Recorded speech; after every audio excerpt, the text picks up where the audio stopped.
compañera nos deja las sillas hacia abajo, precisamente para tener este episodio de regular incluso a las sillas. Eh, no, es simplemente una referencia al mal momento que acabo de vivir con mi primer invitado, el señor doctor Ramiro Román. Y bueno, vamos adelante. Me he puesto a pensar esta mañana, comparativamente con lo que está ocurriendo en los informes de Contraloría General del Estado, lo que puede ocurrir, lo que va a ocurrir, lamentablemente con el presupuesto, por ejemplo, del municipio de Quito o de la prefectura de Pichincha. Los otros señores candidatos a la alcaldía en otras urbes, en otras ciudades, en realidad conocerán el monto de presupuesto que pueden destinar al desarrollo, a la infraestructura de su comunidad, de su aparato municipal que van a orientarlo, a dirigirlo, o simple y llanamente, como ocurre con el presupuesto general del Estado, ninguno de los candidatos se ha puesto de acuerdo.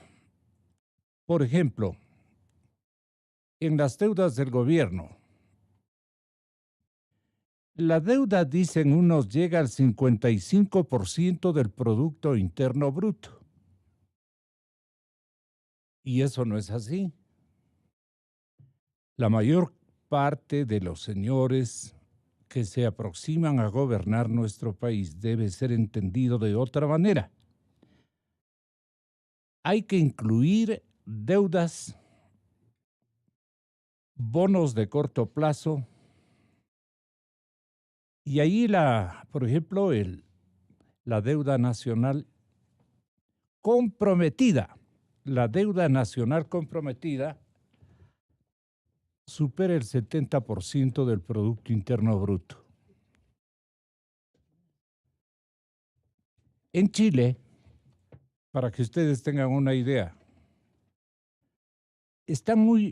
andan muy angustiados porque su deuda total respecto al Producto Interno Bruto está en el orden del 25%.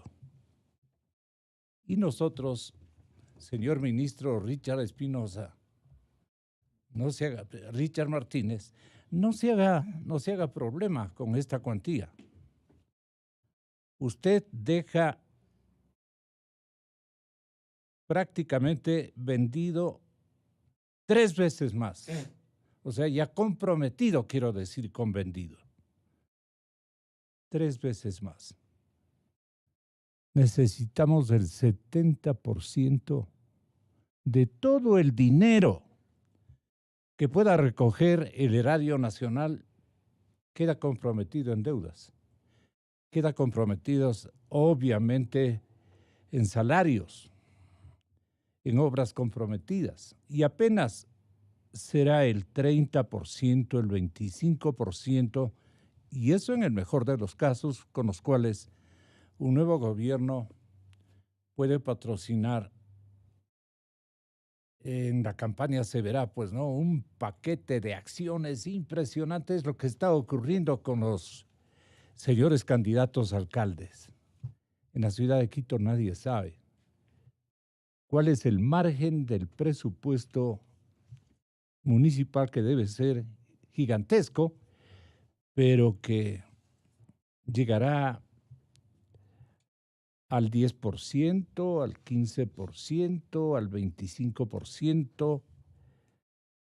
Llegará para ser utilizado en las obras del Cabildo, esos porcentajes sustanciales que se requiere para la demanda de obras y para el bien intencionado programa de acción que cada uno anda predicando en todos los barrios de la ciudad sin tener los elementos de juicio ni las cuantías adecuadas de cuánto en realidad queda en poder del nuevo alcalde de Quito, del nuevo prefecto de Pichincha. Este es un elemento que he traído a manera de reflexión a todos los candidatos para que exijan a las autoridades actuales, que exijan al prefecto, que lo hagan firmar si es que quieren, que exijan al actual alcalde, que lo hagan firmar si es que desean, porque están en obligación de remitirle a conocimiento público a la ciudadanía ecuatoriana que residimos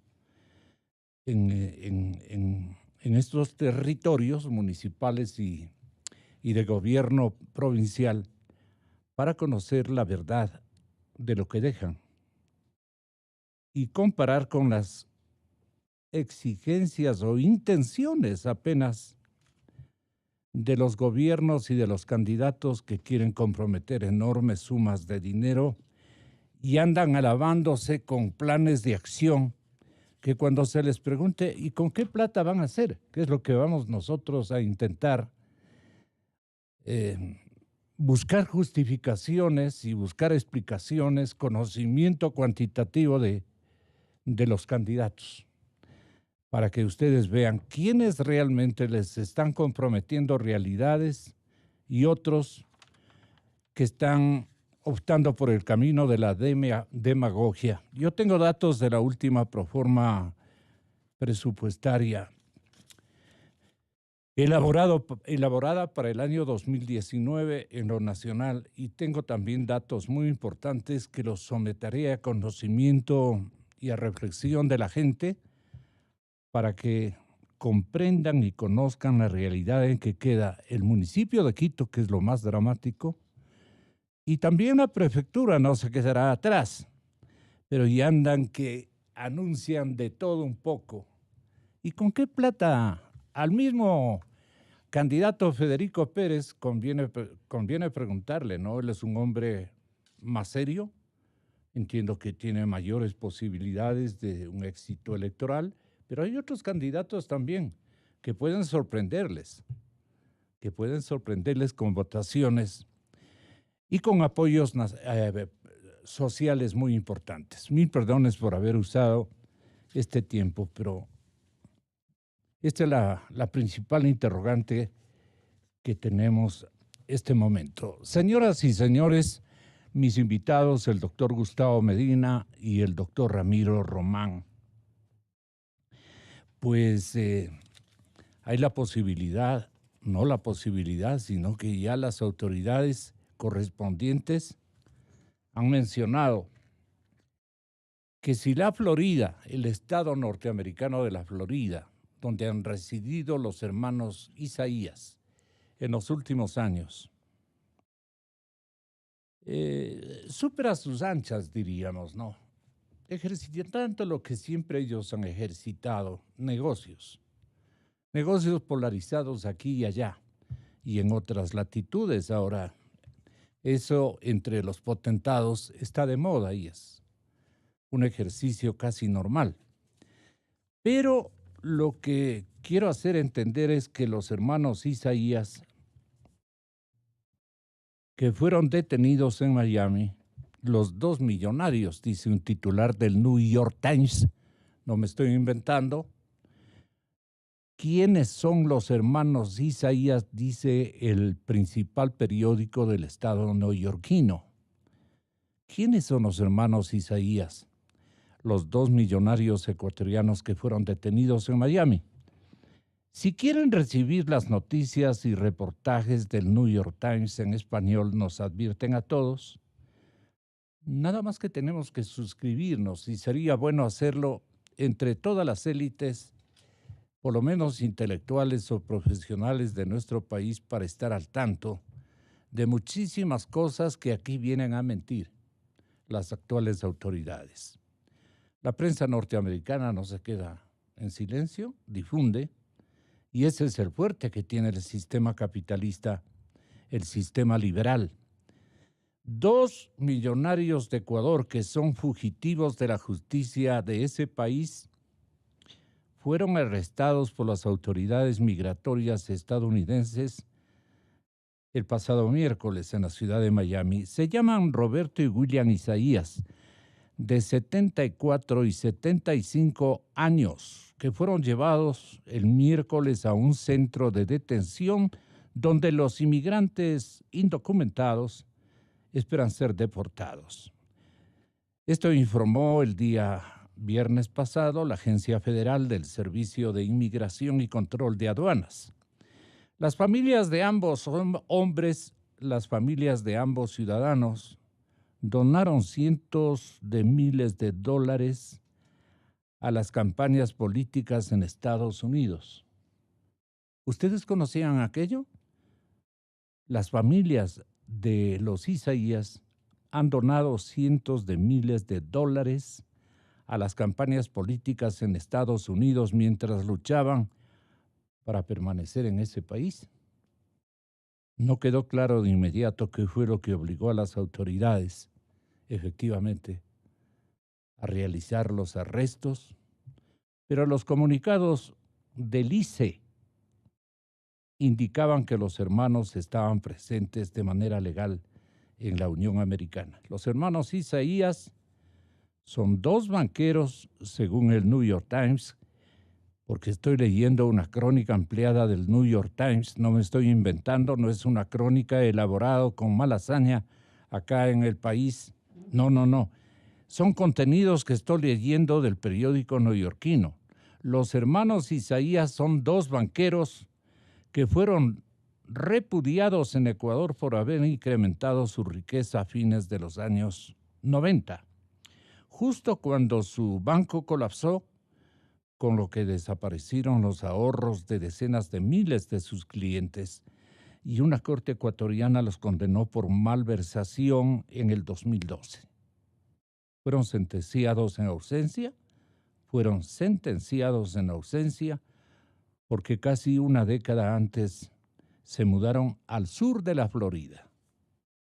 Los hermanos han negado con vehemencia las acusaciones de que saquearon el banco y dijeron que el gobierno ecuatoriano politizó el caso y que les han incautado injustamente sus bienes y todavía tienen pleitos con las cortes para intentar recuperar sus propiedades en Ecuador.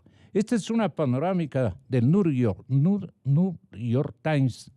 Ecuador ha calculado que los hermanos le han costado al país $400 millones.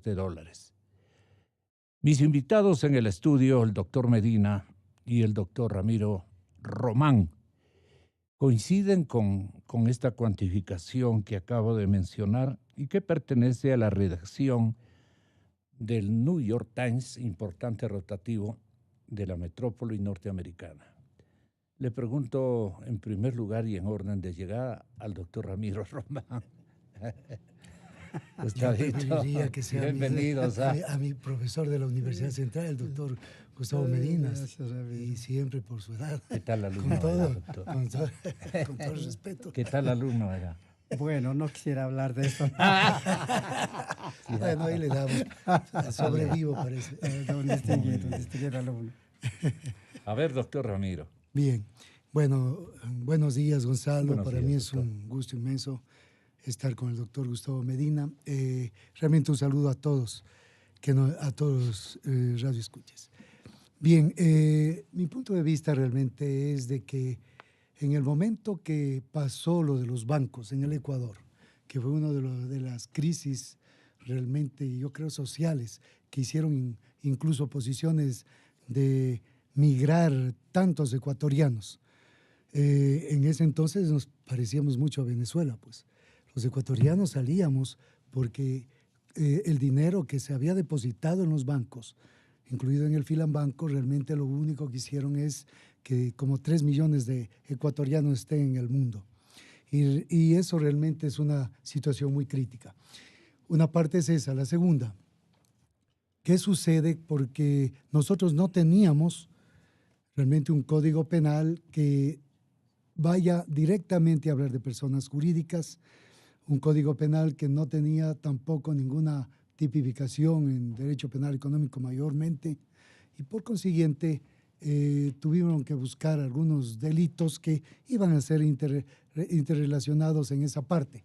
Yo, y gracias, mi estimado Gonzalo, en una intervención anterior que tuve aquí, dije que incluso hasta ahora no tenemos la legislación para poder hacer una sanción a privados, a una cantidad de empresas y además a todo lo que significa ampliación del peculado, de los comisos respectivos, y que la legislatura realmente y el colegislador, que es el presidente de la República, están muy venidos a menos en esa parte. Pero, ¿qué es lo que sucede? En Estados Unidos, mucha de la gente que se ha ido de aquí, en ese entonces banqueros o gente que se había establecido en Ecuador, que se habían llevado ingentes cantidades de dinero, bueno, yo digo ingentes, miles de millones de dólares, realmente terminaban justamente de inversionistas en Estados Unidos. Vemos después... Perdone, doctor, ¿le anunció alguien a estos grupos económicos seguramente que saquen el dinero porque se venía una hecatombe en contra de ellos? Entre los indelicados se pusieron de acuerdo y enviaron sus montos, pero cuantiosos de dinero al exterior. Ya venían preparándose. De los Isaías, por ejemplo, se sabía años antes de que esta gente ya tenía ubicada bien sus factorías fundamentales de rescate de dinero y de buenos negocios, importantes negocios en Estados Unidos. Se sabía. Sí, por supuesto. Pero hay una cosa que es muy importante. Aquí realmente, aparte de legislación, nosotros tenemos algo que los ecuatorianos a veces no entendemos o no podemos entender por algo que es muy concreto. Hay gente que no vive en el Ecuador.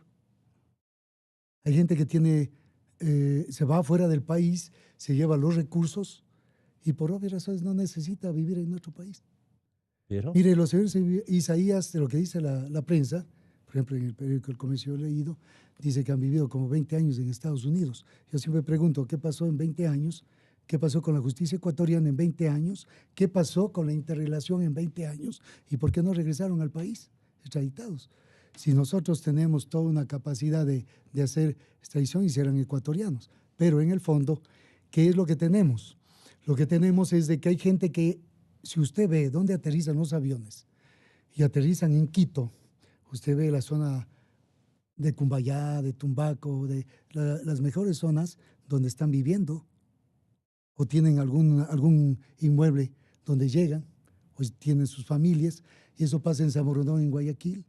Hay gente que aterriza en el aeropuerto de Guayaquil y pasan el puente a San Borondón. Se acaba el tema. Ahora hicieron otro más, además, para pasar más rápido. Entonces, esa es la verdad. Yo creo que los ecuatorianos a veces... Una protección del Estado, ¿no? Claro, nosotros pasamos todo el día trabajando, buscando el pan para nuestros hijos y que se eduquen de la mejor manera. Pero el problema es de que hay gente que vive otro mundo. Que vive otro mundo, no solamente en bancos, no solamente en funciones. Hay mucha gente que ve ahora, y eso hay que hacer una conciencia los ecuatorianos y ecuatorianas. Tenemos una cantidad de candidatos y vemos que la ciencia política es para servir a los demás. Sigan, hagan política, nadie les quita ese derecho. Pero el problema es que cuando han llegado al poder, lo único que han hecho es enriquecerse. Y ya vemos tantos perseguidos ahora también, y se van fugados antes de que se les acabe de hacer los procesos, y ni siquiera las indagaciones bien hechas. Entonces, hay un sistema... Ya trasladan a sus familias al exterior. Por supuesto, y sus activos están ya todos preparados. Y todo se hace con dinero, pues. Claro. El dinero es una situación muy rápida. Además, la tecnología permite tantos efectos como que usted aplasta, ahora no necesita ni siquiera digitar, o sea, escribir con los dedos, como hacían antes. Claro. Pero solo aplastando en un celular un dispositivo tal o cual que usted tiene instalado, puede hacer transferencias y se acaba el problema. Entonces, la tecnología también ha ayudado a ese tipo de cosas, pero la tecnología debe ayudar también a la investigación y a todo lo que significa que es ilegal, ilícito, o sea, las prácticas captado. No se quedan, quiere decirnos usted, Y yo le consulto a su compañero de tertulia esta mañana. Doctor Medina, las prácticas que han utilizado los hermanos Isaías no se han quedado solamente en los Isaías. Hay verdaderas nuevas generaciones que no se hacen sentir, pero que han ejercitado negocios, especialmente en la temporalidad del presidente Correa, o de esa invasión de actualmente nuevos ricos, que se tomaron los poderes públicos, las mejores empresas del Estado o los directorios para la compra y adquisición de activos, pero significativos, de tamaños impresionantemente grandes, porque les coincidió un boom petrolero por ambos polos del tiempo. Uno de comienzo que duró bastante tiempo y en el que optaron incluso por endeudarse, no solo gastarse el producto del boom petrolero, sino que adicionalmente un paralelismo de endeudamiento de veras impresionante. ¿Y esta plata dónde está?, nos preguntamos. Pensamos que están enterrados debajo de la tierra en una mala noche por cualquiera de los montes aledaños a la ciudad de Quito o en provincia, o pensamos que ese dinero le llevaron en valijas, les dieron llevando en valijas, cuando la situación debe ser de otro tinte, de otras características, digamos. ¿Usted ha meditado en esto, doctor? Porque nunca vamos a poder recobrar un solo centavo de tanta ratería, precisamente porque la tecnología, los mecanismos y prácticas financieras ecuatorianas y extranjeras lo han permitido. Doctor Gustavo Medina, buenos días. Buenos días, Gonzalo.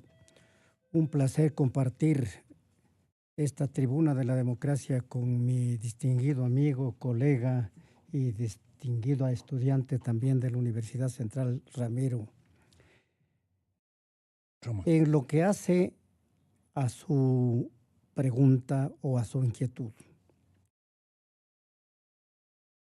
Lamentablemente, en la parte negativa de la actividad política está el mal uso de los recursos públicos que han determinado la presencia de nuevos ricos. Parecería que antes que el afán democrático de participar en la vida del país, lo que mueven a las candidaturas es la posibilidad de llegar a optar una posición para cambiar su estatus. Y cuando digo su estatus, no me estoy refiriendo solamente al nivel de consideración social, sino sobre todo a los recursos que se pueden obtener por esa vía. Siempre en el país ha habido corrupción, pero creo que el nivel de esta negativa autoridad no ha cobrado el grado que hemos presenciado, con la circunstancia de que se aprovechó la bonanza petrolera para proyectar un liderazgo político. Hubo una tarea de verdadero despilfarro de los recursos públicos. La obra pública no se hizo con una planificación seria, con contratos que sean la consecuencia de procesos licitatorios, y ni se ejecutaron esos contratos con el debido cuidado para preservar el interés público. Y naturalmente hoy hablamos de los nuevos ricos que todavía naturalmente no han sido descubiertos. Lo que se ha hecho hasta este momento como consecuencia de esta actividad investigadora es ciertos análisis y ciertos descubrimientos que, a mi juicio, no son todos los que debieron hacerse en este lapso. Ojalá de aquí en adelante esta tarea investigativa se incremente para que la gran cirugía contra la corrupción no sea una cosa simplemente de exposición lírica, sino una realidad. Doctor Medina, que usted conozca, a pesar de un habeas corpus, para ir al grano, ¿no es cierto? A pesar de un habeas corpus, los Isaías serían arrestados si retornan al país, y le han preguntado al mismísimo, incluso presidente de la República. Claro, no ha dicho yo he ordenado, no llega a decir todavía, pese a que está en obligación de hacerlo, para crear una suerte de experiencia para tanto y tanto delincuente de corbata que ha perjudicado al erario nacional en términos y cuantías que ya quieren hacernos olvidar, ¿no? Entonces, vamos por partes. ¿Cómo usted entiende que, no obstante estar en prevención a un habeas corpus, los hermanos Isaías son detenidos en Brasil? ¿Acusados de qué? Si hacemos un recorrido de lo que ha acontecido en los últimos días, sería bastante bueno para la población que nos está escuchando, doctor Medina. Según reportan varios medios de comunicación, y así lo ha confirmado su abogado defensor, que es Jorge Zavala Egas, la detención se dio para una investigación de rutina sobre un tema de índole migratorio. En este momento se encuentran a la espera de una audiencia. En el escrito se detalla que ambos están a la espera de una audiencia en ese país. Zavala indica, o sea, su defensor, que desde el año 2000 los hermanos Isaías residen en Estados Unidos. Fugaron a Estados Unidos, debería decir, pues no. Pero bueno, residen. Fueron acusados en Ecuador por el presunto delito de peculado. Después de tanta persecución, esperamos que este tema no sea utilizado por ninguna mente perversa que sueña con nuestra destrucción, dice el documento en su parte final. Esto es importante. El abogado de los ex dueños de Filambanco, Jorge Zavala Egas, señala que la legislación migratoria del gobierno de Donald Trump dispone que para mantener el estatus de residente con visa de trabajo se deben analizar ciertos requisitos, entre ellos la situación judicial de los beneficiarios en sus países de origen. Se ha ocupado por alerta, por sugerencia de nuestros fiscales que se han turnado a lo largo de estos años, se han preocupado. Muchos nos engañaron, ¿no? Viajaron, usaron dineros de la gente, se pasearon bonito en la Florida, hechos los que les buscan, ¿no? Y ellos salían en línea directa y con imágenes a sus respectivos medios de comunicación declarando cosas a su estilo. Y ahora, ¿cómo pueden disimular esto? Vamos al grano, digamos, de cuál es la situación judicial, porque Estados Unidos también, cuando le van a depositar la plata allá, les dan un tratamiento a los sinvergüenzas, unos tratamientos que el señor embajador me debe estar oyendo, si es que tengo la suerte y la fortuna. El señor embajador debe saber que los que invierten en los Estados Unidos casi que están salvados. Inversionistas. Saludamos estas cosas que me parece muy bueno para la población, que hemos tenido como experiencias. Y este caso de los Isaías, ¿cómo le profundizamos a este momento? Desde términos judiciales.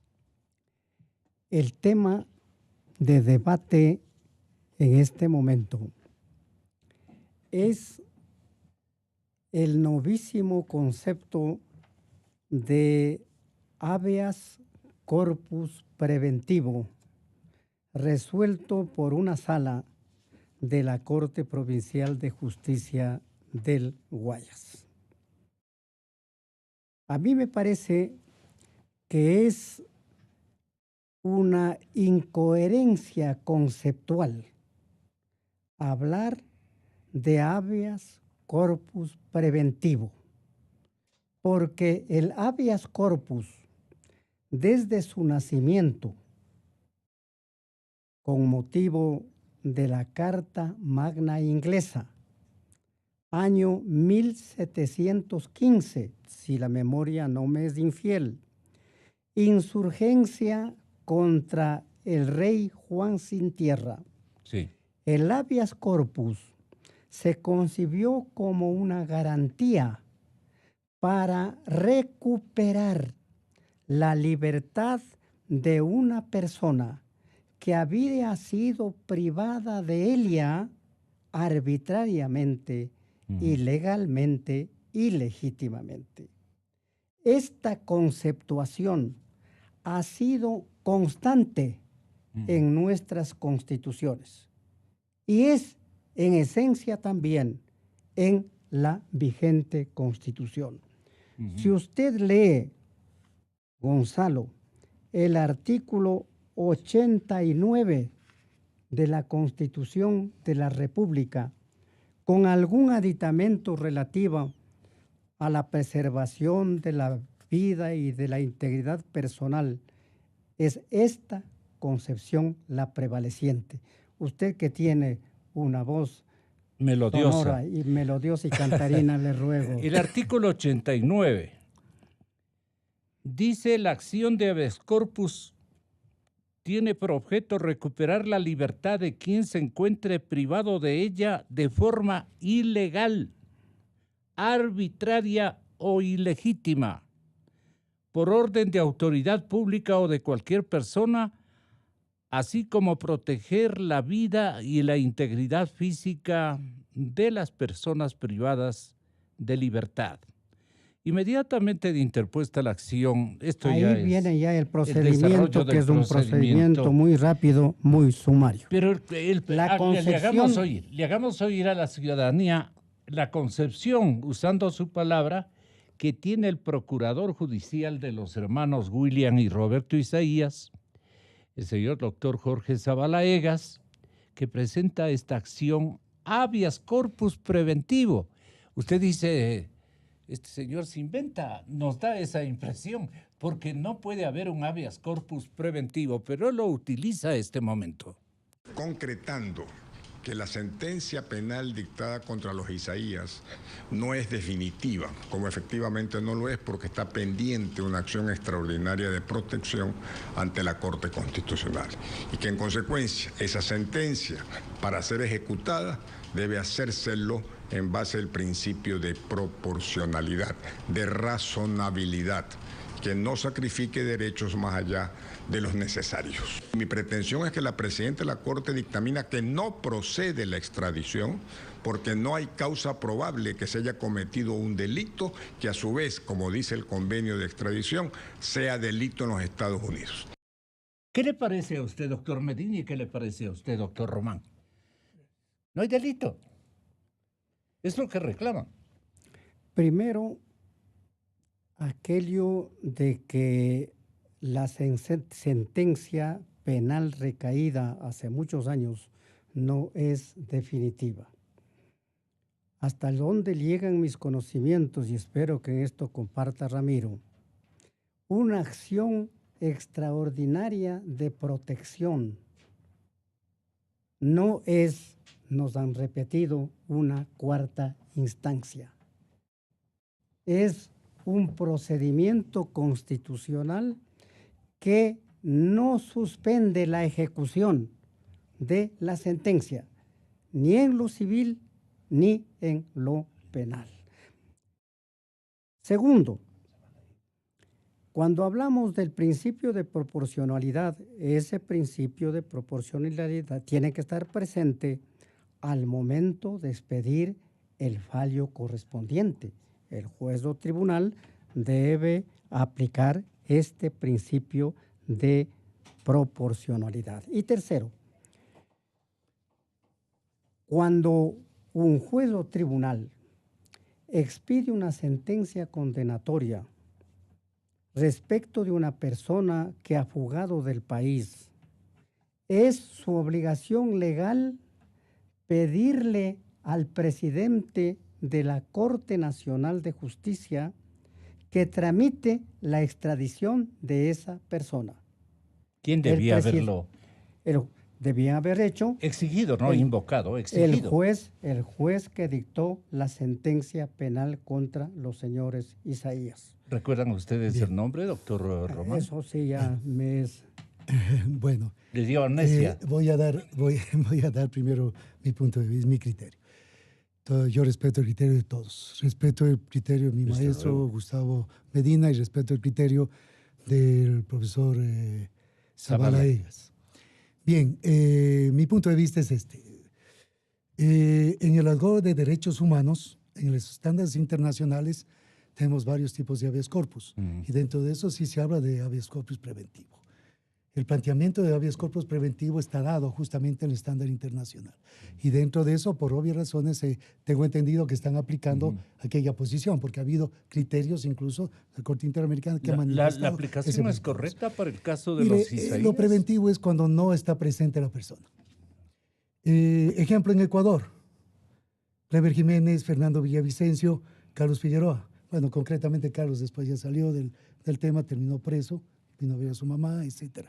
Pero en el juicio se presentó habeas corpus, que incluso se lo ganó, que después fue revocado en forma media singular en la Corte, pero se presentó justamente un habeas corpus preventivo en el caso de Clever Jiménez y Fernando Villavicencio. Claro, uno de los abogados fue quien les habla, Julio Zarango, con Ramiro García. En todo caso, la parte fundamental es de que se planteó el preventivo porque no estaban presentes.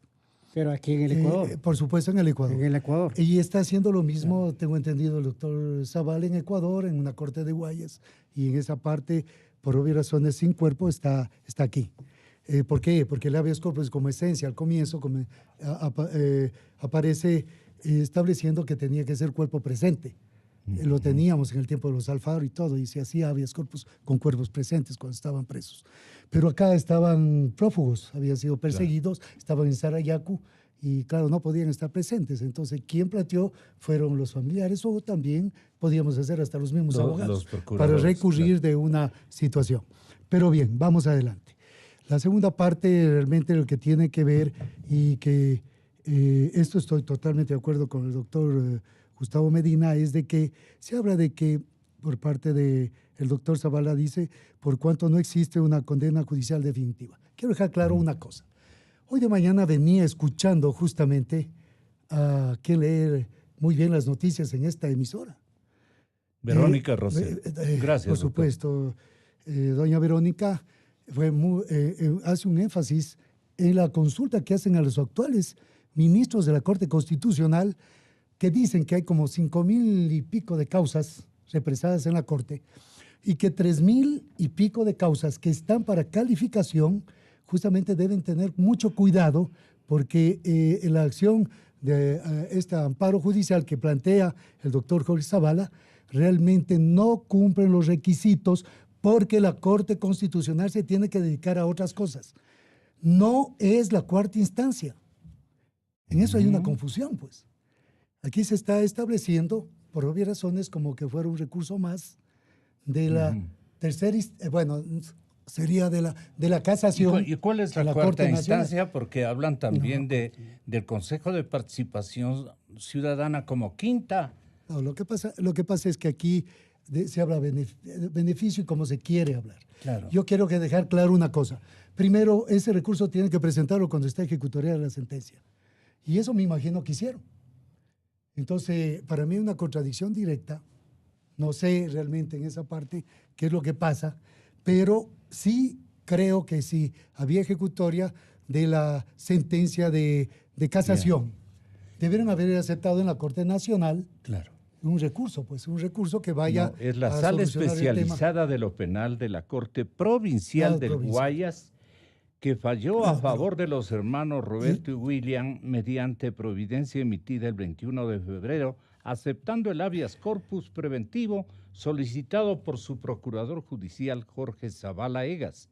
Él es el que obviamente... Pero ahí hay discusión. Yo creo que hay que Si tenemos bien que la hacer una instancia discusión. penal, tal vez esto Sí. sea para discutir, si bien la instancia penal en la que se sentenció a los ex dueños de Filambaco está concluida, esta no es definitiva, explicó el abogado, quien añadió que su intención es que la Corte Nacional de Justicia dicte que no procede la extradición. Dicte que no procede la extradición.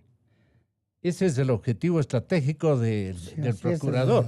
Claro. La Secretaría de Comunicación de la Presidencia informó por su parte, para ir resumiendo este asunto en beneficio de nuestra audiencia, que tras la detención de los ciudadanos en Estados Unidos a Ecuador ha cumplido con el pedido de las autoridades norteamericanas de migración y ha emitido los pasaportes provisionales con miras a una eventual deportación.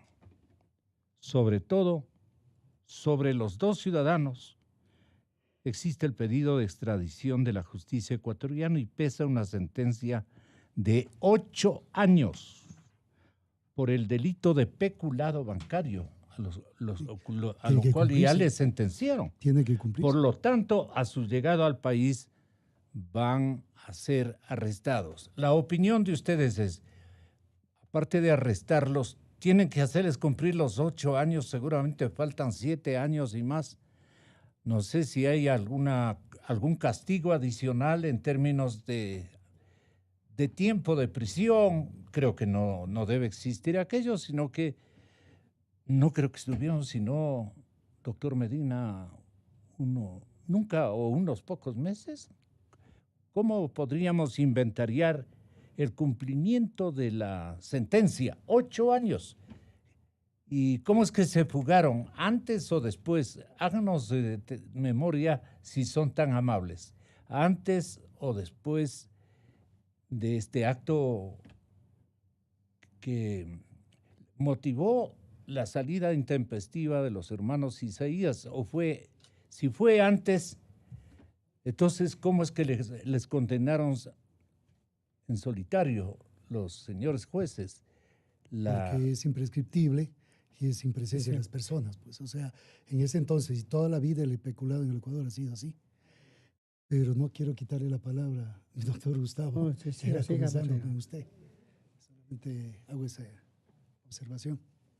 A ver, maestro Medina. Hay una sentencia condenatoria a 8 años de privación de la libertad, expedida por la Corte Nacional, en un recurso de casación que se ha interpuesto dentro del proceso penal. Esa sentencia tiene que cumplirse. Si es que los señores Isaías, al menos yo no recuerdo, han estado detenidos en relación con este asunto, ese tiempo tendrá que imputarse o contarse en este lapso. Aparte, naturalmente, de que con el transcurso de tiempo podrían acogerse a algunos otros beneficios. Pero el caso es de que en este momento estamos en un conflicto entre una decisión de un tribunal medio de nuestra estructura judicial frente a una sentencia que está en firme, expedida por el máximo Tribunal de Justicia ordinario de nuestro país. Y entonces, ¿cuál tiene que ejecutarse? Máximo. Me parece que tiene que cumplirse la sentencia y tiene que cumplirse naturalmente lo dispuesto en el trámite de extradición. que en este caso se ha dado al interior del país y que naturalmente el presidente o presidenta, el presidente me parece, de la Corte Nacional debió haber solicitado a la Cancillería de la República y a los órganos competentes del exterior para que se haga efectiva la extradición. Vale indicar, los señores Isaías hasta este momento están detenidos en los Estados Unidos, no en el Ecuador. Están detenidos por orden de una autoridad de los Estados Unidos, no del Ecuador. Se dijo y se sigue manifestando que están privados de su libertad por asuntos migratorios. Así es. Que ya mismo iban a recobrar la libertad, pero parecería que no son estos motivos estrictamente migratorios los que determinan la prolongación en la privación de la libertad, sino a lo mejor el cumplimiento del proceso de extradición que está solicitado por el Ecuador de conformidad con la ley de extradición ecuatoriana y del convenio de extradición entre Estados Unidos y Ecuador, que por lo que recuerdo es muy antiguo, de la época de García Moreno, 1872. Luego, en 1941, administración de Arroyo Alfaro, se hizo una ampliación y ahí hay una amplia gama de delitos que son susceptibles de la extradición. Pienso que ese acuerdo o ese convenio bilateral se estaría poniendo en práctica en este momento. De modo que me parece a mí bastante extraño que se solicite que haya una orden de que no opere la extradición. Este famoso habeas corpus. En virtud de este famoso habeas corpus, que vale que señale frente a la inquietud de Ramiro, se lo fundamenta hasta donde llega mi conocimiento, precisamente en el artículo 89 de la Constitución de la República y en el Código Orgánico de Garantías Constitucionales, es decir, en la legislación nacional. No, por lo que conozco, no se invoca la legislación ni los precedentes jurisprudenciales internacionales. Hasta ahí llega mi conocimiento. Muy bueno. Y mi extrañeza, naturalmente, de este conflicto que va a producirse, como se anuncia, si es que llegan los señores Isaías a territorio ecuatoriano, traídos ya por el Ministerio del Interior, que es el órgano público llamado a cumplir esa orden. Y en el momento en que se lleguen a territorio ecuatoriano, la autoridad va a tener que decidir o cumplir la disposición de la Corte Suprema, de la Corte Nacional de Justicia, o cumplir este pronunciamiento de este órgano intermedio de la función judicial. La explicación para el uso de esta herramienta que formuló en las últimas horas el doctor Jorge Zavala Egas, procurador o defensor, más bien dicho, ambas cosas están bien utilizadas, procurador y defensor de los hermanos Isaías, decía que se utiliza esta alternativa del habeas corpus porque es legal, es constitucional y es adecuado, una herramienta adecuada para poder defender. Exactamente. Todo el mundo tiene derecho a defenderse, pero perdón Gonzalo, yo quisiera ampliar un tanto más. Todo el mundo tiene derecho a defenderse, estamos dentro de un país democrático y tenemos que plantear las cosas, pero quiero dejar claro que el país no puede quedar burlado. No puede quedar burlado la justicia del país. Y no puede quedar burlado todos los ecuatorianos en el sentido de que no se haga recuperación de dinero de ninguna naturaleza. Estamos hablando de corrupción. En ese entonces, por obvias razones, no teníamos muchos tipos penales. Y eso, y había dado, hay una cantidad de cosas que están pareciéndose ahora. El doctor Jorge Zavala Egas ahora está defendiendo también a Topic. Yo decía, no hay tipo penal. Claro, como no hay tipo penal, el señor Topi no lo topamos, pues. Entonces, el efecto culposo de que me di cuenta que en una cuenta no había habido depósitos, realmente es un asunto de una posición de delito culposo, y claro, dentro del delito culposo tenemos que seguir haciendo una cantidad de cosas. Entonces nos estamos basando en que no hay tipos penales, en que no me deben hacer tal cosa, y que en forma concreta, ¿por qué tienen, si el habeas corpus es constitucional, tenemos que irnos a la Constitución, y dicen que se tiene que basar justamente en que no pueden ser detenidos? Si hay una sentencia, tiene que cumplirse, tiene que ejecutarse, punto. Es la primera cosa. Si hicieron el recurso con la resolución ejecutoriada, tiene que ejecutarse la resolución, pues. La sentencia de la Corte, si era casación, tenía que bajar enviar el original a la Corte Constitucional para el recurso respectivo, pero las copias certificadas siguen su trámite a los inferiores. ¿Y a los inferiores quién es? El tribunal. O a quien le haya tocado sentenciar, en ese caso, a la Corte Suprema. ¿Y qué institucionalidad jurídica debe exigir el cumplimiento cronológico y lógico que usted esté exigiendo, doctor Román? Mire, lo que pasa es que nosotros en el Ecuador estamos totalmente quedados en legislación. Yo creo que hasta por interés de protección a los corruptos, a los banqueros. Perdóname que hable así.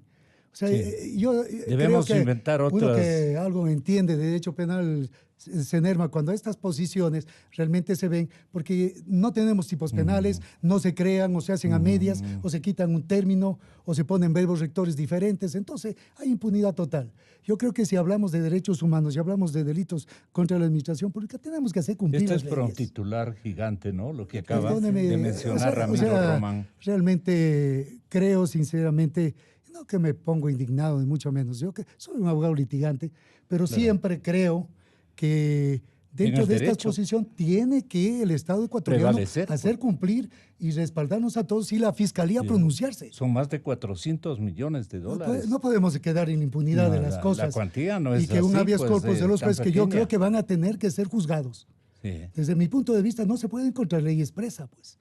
No me van a venir a decir que no pueden ejecutar una sentencia.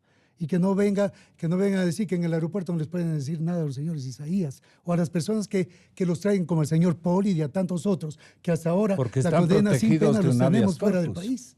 Entonces, hay cosas que tenemos que crear precedente, tal vez en la prevención general positiva. En la ha llegado la hora. ¿Usted le diría esto a los directores o a las autoridades que están manejando las tres instancias? Ha llegado la hora que este ejemplo tiene que ser inauguró una suerte de impotencia judicial del Ecuador con esta fuga, ¿no es cierto? Por supuesto. Así fue. Y todo el mundo ahora fuga. Se cumpla a cabalidad. Tiene que hacérselo, perdón, Gonzalo, y solamente para terminar. No, ya terminamos. Creo sinceramente que, con el respeto de que se defienda a los señores, que se defienda el señor Topic también, si la Fiscalía no tiene la capacidad suficiente de enfrentar los procesos penales, y segundo, no tenemos todos los auxiliares de la justicia con la policía judicial y todos los que tienen que hacer cumplir las órdenes de los jueces. Porque aquí lo que está pasando es de que se nos están llevando todo el dinero, resulta que se declaran prófugos, nos hacen hasta cadenas afuera. Señores Isaías no eran excepción, tenían canales y por obvias razones en sus canales parecían y planteaban sus puntos de vista, pues. Ahora creo sinceramente que es medio parecido. Ahora tienen redes sociales. El señor Poli también nos está escribiendo en Twitter diciendo, vean, ustedes se han equivocado y vean, les envío también algunos otros informecitos para que se enteren. La maleta no era de color negro, dice. Entonces, es que los ecuatorianos no podemos ser, que nos vean la cara de bobos. Sí. Vea, créeme, Gonzalo, quiero ser en eso muy directo. Yo creo que los ecuatorianos tenemos que ser firmes a nuestras posiciones. Y si las autoridades actúan bien, tienen que respaldárselas. Gracias, y el señor Ramiro. presidente tiene que hacer eso porque es el que nos representa a todos, pues. Gracias, doctor Ramiro. Muchas gracias, Gustavito. Señoras y señores, en breves instantes, mis siguientes invitados los tengo ya muy junto a mí.